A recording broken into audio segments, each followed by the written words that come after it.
Okay, today we're going to look at some what are called Lagrangian planetary orbit mechanics, or dynamics, or mechanics. It doesn't matter. So let's take a look at a planet, Mr. Little M over here, and he will be get a little bit more light in there. This planet, little m, will be orbiting a star or sun, whatever you want to call it, Mr. Big M right here. And so what we see, of course, is the potential energy from physics for a system like this is negative gm, big M times little m over r. G is the gravitational constant, 6.67 times 10 to the minus 11.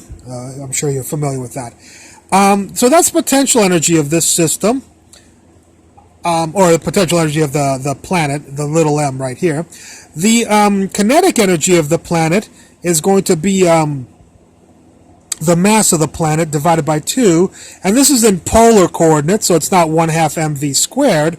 It'll be m over 2 r dot squared, the radius changing distance, plus r squared theta dot squared, where the dots, of course, imply the time derivative. So r dot means dr dt, theta dot means d theta dt.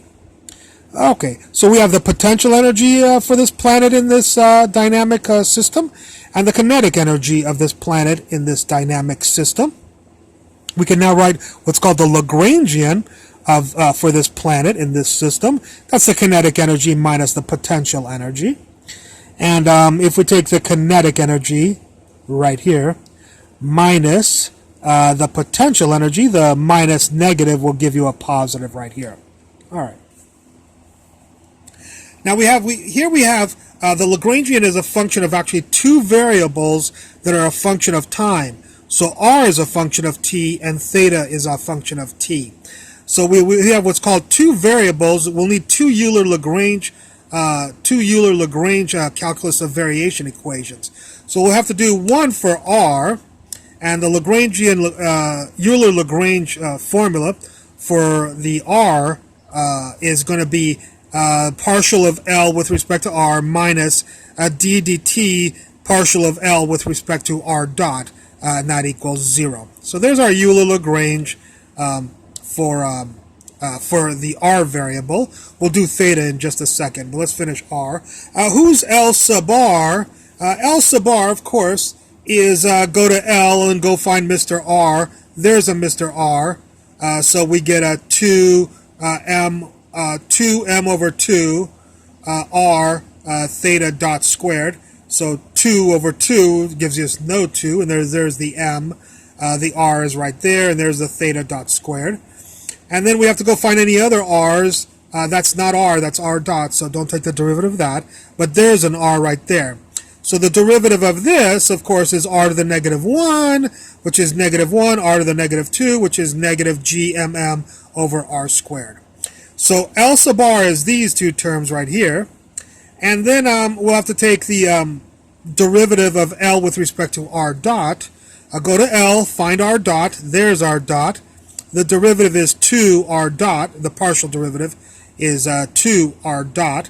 The 2's will cancel, you'll get m r dot. So there's our m r dot. So L r dot is this person right here. And then d dt is right there, and there's the negative right there.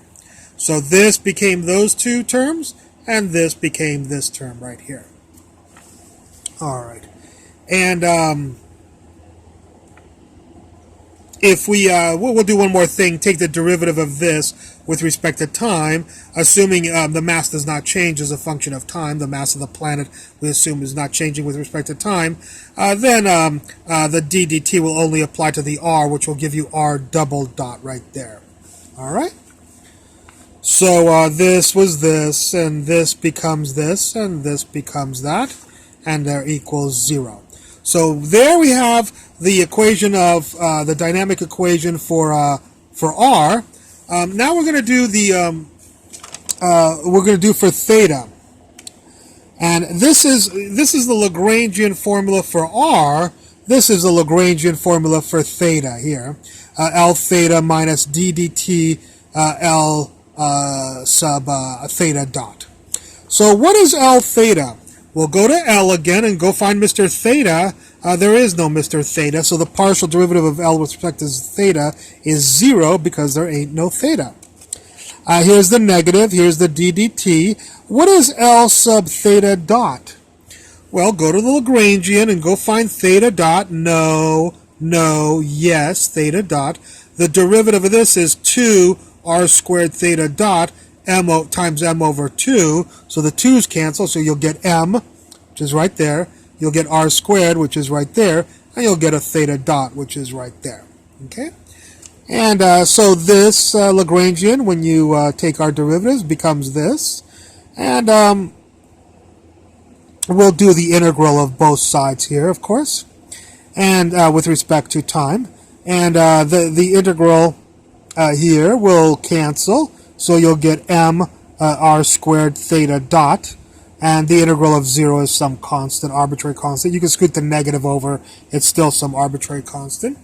And so we notice this, if we're good at physicists, we notice that this is the this is the moment of inertia for a planet, and theta dot is omega, and I times omega, if we're good physicists, we remember that's angular momentum right there. So what we have is, this is angular momentum, and that's equal to a constant. Well, I have a previous video on the laws of conservation and how calculus of variations generates laws of conservation. So we see here, we did for time. In that lecture, we learned that if you had no t, no time dependence on the function, then you conserved energy. If you had no x, you conserved no momentum. Well, here we find that L is not a function of theta.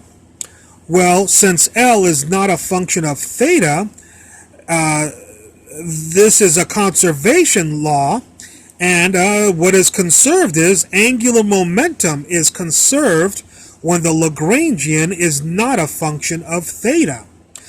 So angular momentum is conserved when Lagrangian is not a function of theta. Energy is conserved when Lagrangian is not a function of time, and momentum is conserved, as we learned in my other lecture, when the Lagrangian is not a function of x, the distance. Okay? Okie dokie. Got a little bit more to cover here, so let's take a look at. I just rewrote the angular momentum equation as theta dot equals angular momentum over mr squared here. And I just recopied our formula. This formula is just simply this formula over here. I think I scooted this over is all I did here. So I just copied that formula again. So we already derived this formula here. That was the R formula. And what we'll do is, right here with theta dot, we'll plug in all of these people right in here for theta dot. And there they are. And of course we have to square them. So if we square them, we'll get all of this stuff. For all of theta dot squared is all of these people. Everybody else stayed the same if you look at that, okay? mr double dot we can see is what's called the effective force.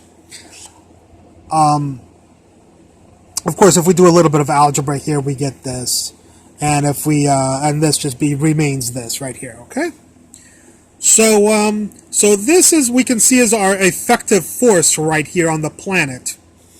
Now, the potential, the effective potential energy is, well, the force from physics, force is equal to negative derivative of the potential energy with respect to r. Well, that means that the potential energy is equal to negative the integral of f dr. So this is our formula for the potential energy, whether it's effective or not, is always equal to negative the integral of f dr. And so we'll have to pass this, if this is our effective force, and we want our effective potential energy, we'll have to take the integral of this with respect to r. Well, the integral of this is r to the negative 3, the integral is r to the negative 2, divided by negative 2, which gives us this. This is r to the negative 2. The integral, of course, is r to the negative 1 divided by negative 1, which makes this positive. So this will become negative, this will become positive, but then we have a negative right here, and when that negative attacks a negative and a positive, you'll get back to a positive and negative again. So this is called the effective potential energy of the planet right here, in terms of angular momentum, r, the mass of the planet, gravitational constant g, the mass of the star, sun, the mass of the planet, and the distance from the sun to the, or the star to the planet, right there. Okay, now the Lagrangian, the effective Lagrangian is the kinetic energy, the effective kinetic energy minus the potential energy, the effective potential energy. So the effective Lagrangian is the effective kinetic energy, that's this guy right here. That's the effective kinetic energy minus, there's our minus right there, our potential energy effective, which is these two people. Well, minus times this will give you a minus island, and minus, minus times a negative will give you a positive. So negative, the potential, negative this is negative positive, okay?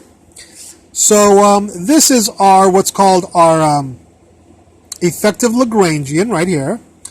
This is the centrifugal effect of the Lagrangian, and this is the gravitational effect of the Lagrangian, and of course this is the kinetic energy of the Lagrangian, mv squared over 2. All right. Okay. Now then, with all of this, we can generate what are called Kepler's, Kepler's laws, or at least two of them. The first Kepler's law is that is Kepler's second law, which says that the planet sweeps out equal areas in equal time. Well, we know that the area for anything is theta r squared divided by 2. If theta is 2 pi, the area of a circle, 2 pi r squared over 2 is pi r squared, so we can see our formula for the area of anything moving in a radial format. This is the more general formula, as opposed to pi r squared only works for a circle. Well, if we take the derivative with respect to time, dA dt, the derivative of this with respect to time, assuming r stays constant, you get r squared over 2 d theta dt. Well, r squared d theta dt is r squared d theta dt is L over m, right there. So here's the 2, and then all of this is simply r squared theta dot, and if you scoot the r squared theta dot, it'll equal L over m, which I wrote right here. So r squared theta dot is equal to L over the mass of the planet, right there.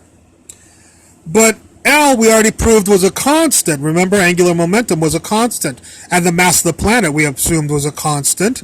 So that means that the area, the change in the area over the change in the time will equal a constant times two constants, which is a constant.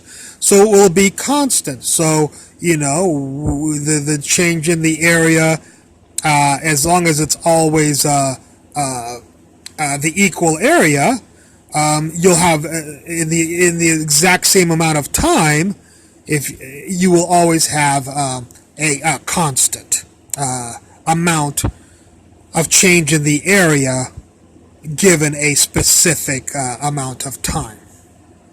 Okay, so that's Kepler's second law, or the proof of it from our analysis. Kepler's third law states that the period, the amount of time for the planet to go around the star once, squared is proportional to the distance cubed of the planet about the star or sun.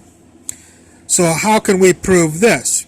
Well, one thing we should remember from physics, of course, is that omega is equal to 2 pi divided by t. And again, mr squared theta dot here, well, theta dot is omega.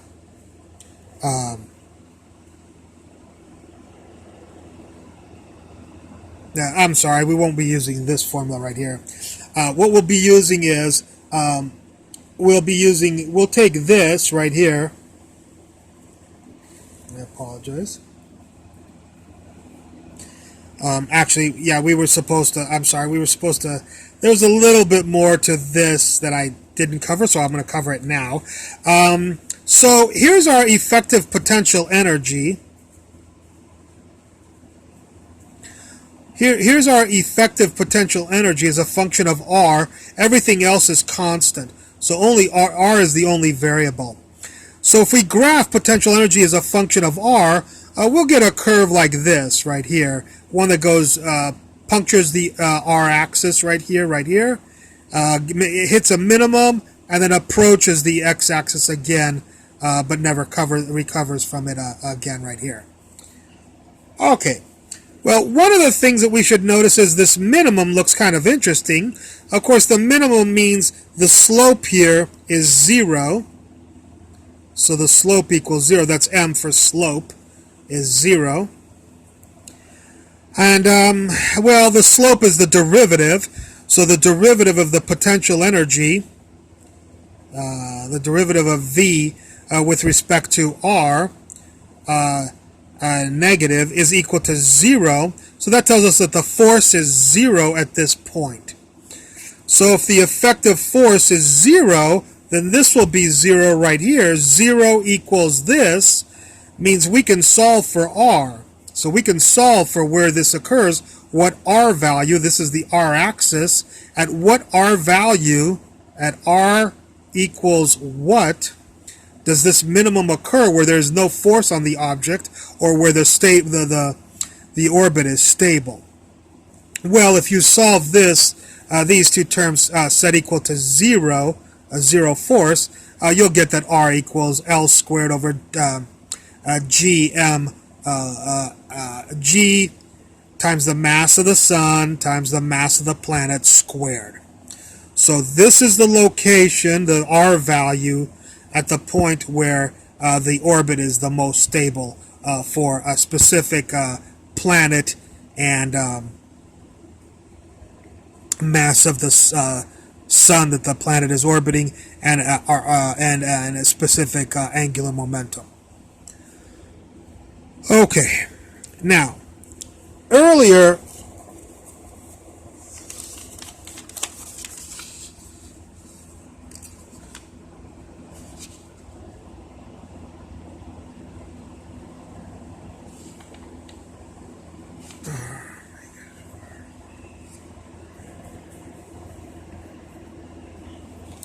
yes, we had it right here. mr theta squared right here. Theta dot squared. And